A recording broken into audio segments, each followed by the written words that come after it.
4 दिन के सत्र में जयराम के चेहरे पर सभी का नजर था और लास्ट दिन जो है जयराम महतो ने इतना तबाड़तोड़ एक्शन में दिखे कि पूरे विपक्ष के लोग देखते रह गए। पत्रिका के लाइव देखते रहे, आप वीडियो को सुनिए। क्या करा लिए जांच, और अब कब तक बहाना दीजिएगा कि ये विपक्ष की साजिश है? विपक्ष के सारे पे छात्र सड़कों पे नहीं है, सपने टूट रहे हैं, सपने नेशनल नाबूद हो रहे हैं, इसीलिए छात्र सड़कों पर है। और याद रखिएगा, उनके सपनों के बीच कोई आएगा, पहाड़ आए, दरिया आए या चट्टान आए, छात्र टकराएंगे महोदय। मैं फिर कहूंगा, यदि आप सच है तो सच को आंच क्या कराइए जांच, सीजीएल की जांच हो। मैं पुनः कहूंगा, खतियान आधारित स्थानीय नीति, विस्थापन नीति पुनः समीक्षा करते हुए लागू कैसे हो, उस दिशा में राज्य को बढ़ना चाहिए।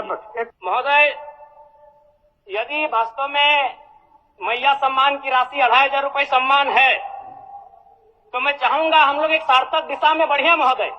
आज जितने भी माननीय हैं उनको बस की सुविधा दी जाए, जितने भी माननीय हैं अपने घर से ट्रेन की सुविधा से सदन आए, जितने भी माननीय हैं वो अपना टीए भत्ता का त्याग करे, जितने भी माननीय हैं यह जांच हो कि उनके बच्चे सरकारी स्कूलों में पढ़ते हैं या गैर सरकारी स्कूलों में पढ़ते हैं, निजी स्कूलों में पढ़ते हैं, इस विषय का भी जांच हो।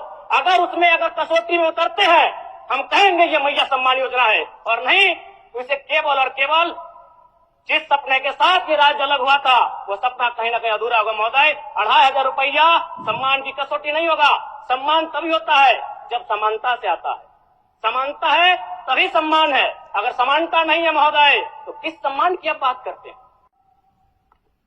अध्यक्ष महोदय, आदरणीय मुख्यमंत्री को दोबारा बहुमत से चुनकर आने के लिए भी धन्यवाद।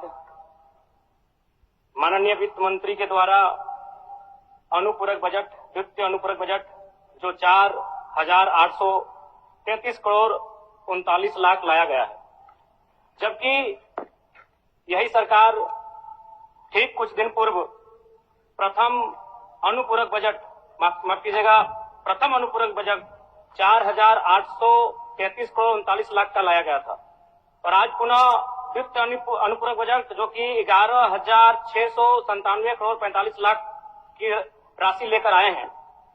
तो महोदय, जब पूर्व में हमारे पास जो निर्धारित राशि होती है और उन राशि को अगर हम खर्च नहीं कर पाते हैं तो फिर ऐसे बजट का एक दिशा का होना और राज्य की दिशा का अलग होना, कहीं ना कहीं इस चरितार्थ को हम लोग उदाहरण के रूप में प्रस्तुत करते हैं।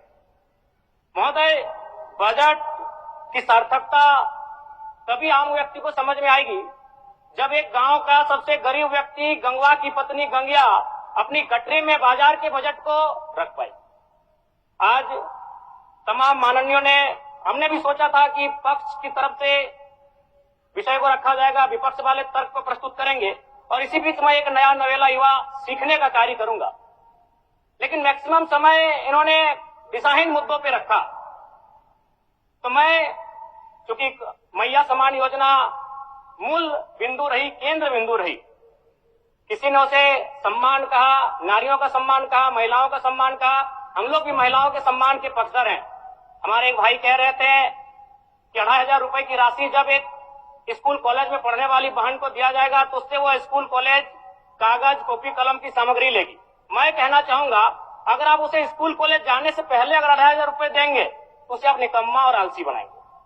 यदि आपको उस राशि को देना है तो उसके स्कूल कॉलेज जाने के बाद दीजिए, स्कॉलरशिप के रूप में दीजिए। मैं आज पुनः कहूंगा, क्योंकि आप सत्ता पक्ष में हैं, आप संभवतः अपने इस विषय को बचाएंगे, आप अपना पक्ष रखेंगे कि आपने मैया सम्मान योजना एक महान कार्य किया है। लेकिन मैं फिर कहूंगा, 18 साल, 25 साल, 30 साल की लड़कियों को जो आप फ्री में 2,500 रुपए दे रहे हैं, आप उनकी प्रतिभा को हनन कर रहे हैं, आप उनकी प्रतिभा को नकारात्मक दिशा में ले जाने कार्य कर रहे हैं महोदय। मैं इसे आप स्कॉलरशिप का रूप दीजिए।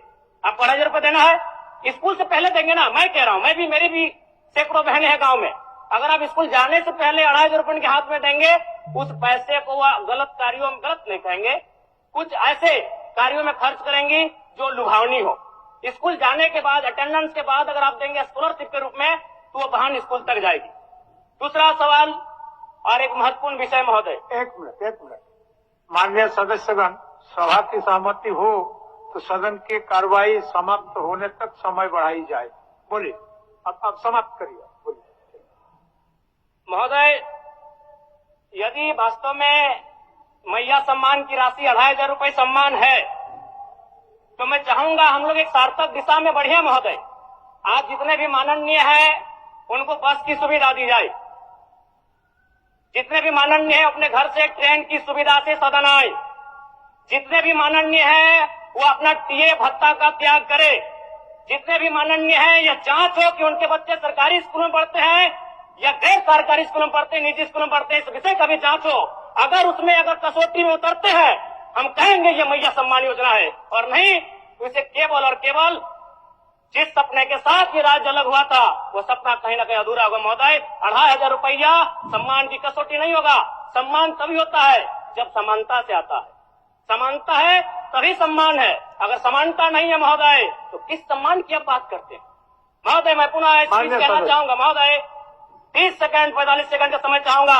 आदरणीय परम श्रद्धेय, सीजीएल का मामला अभी भी गर्म है।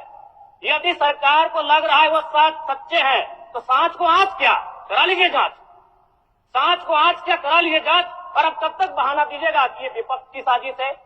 विपक्ष के सारे पे छात्र सड़कों पे नहीं है, सपने टूट रहे हैं, सपने नेशनल नाबूद हो रहे हैं, इसीलिए छात्र सड़कों पर है। और याद रखिएगा, उनके सपनों के बीच कोई आएगा, पहाड़ आए, दरिया आए या चट्टान आए, छात्र टकराएंगे महोदय।